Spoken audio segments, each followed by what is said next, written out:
శుభోదయము. పద్య కవిత్వము. రచన ఇప్పగుంట సూర్యనారాయణమూర్తి. శీర్షిక పాదము. ఇక్కడ పాదము అంటే పద్యపాదము. పాదము రాగరంజితము వాగ్ఝరి నిత్య ప్రకాశదీప్తమయీ వాదమునెన్నడైన పరిభావపు చర్చకు ప్రాతికూల్యమయీ నాద వివేచనంపు పరిణామము సర్వము సంస్కరించుచో భేదము కానరాని సిఖిపించము రీతిని పద్యము పెడిన్. ఇక్కడ మిత్రులారా, పద్యము గురించి ఒక చిన్న వివరణ. పాదము, పద్యపాదము అంటే పద్యములోని మొదటి ఆ పంక్తి పాదము. ఇక్కడ పాదము రాగరంజితము. ఆ పద్యములోని పాదము ప్రకాశిస్తూ ఉంది. ఎలాగా ప్రకాశిస్తుంది? వాగ్ఝరి నిత్య ప్రకాశమానమై దీప్తమై. వాగ్ఝరి అంటే ఆ వాక్కు యొక్క ప్రవాహము. ఆ వాక్ ప్రవాహం అనేది చాలా ప్రకాశంగా ఉండి ఆ పాదము రాగరంజితముగా ఉంది, వెలుగుతూ ఉంది.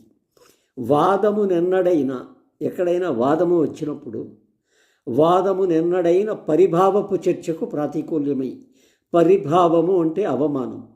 ఏదైనా వాదం వచ్చేసి ఆ వాదములో చర్చ జరిగేటప్పుడు అవమానము జరగకుండా పరిభావపు చర్చకు ప్రాతికూల్యము, విరుద్ధంగా నాద వివేచనంపు పరిణామము. ఈ శబ్దము యొక్క వివేచన అంటే మంచి చెడులను గ్రహించేటువంటి లక్షణం.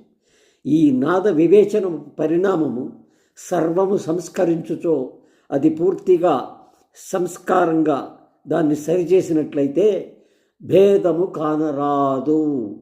కానరాని సిఖిపించము రీతిని. సిఖిపించము అంటే మన శ్రీకృష్ణ పరమాత్మ నెమలి ఈకను తన యొక్క సిగ దగ్గర పెట్టుకుంటాడు. అది ఆయనకు గుర్తు. సిఖిపించము. ఆ పింఛము ఎప్పుడు కూడా మారదు. దాని రీతి ఏనాటికి మారదు. ఆ విధంగా భేదము కానరాని సిఖిపించము రీతిని పద్యముప్పెడిన్.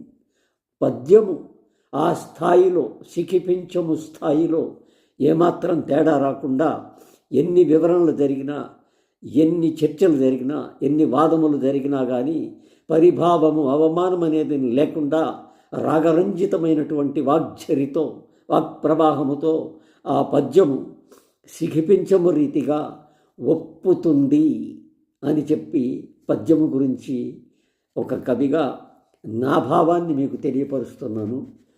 మిత్రులు ఈ పద్యం చదివి మీ అభిప్రాయాన్ని కామెంట్ రూపంలో తెలియజేస్తారని చెప్పి నన్ను ఆశీర్వదిస్తారని కోరుతూ సెలవు తీసుకుంటున్నాను.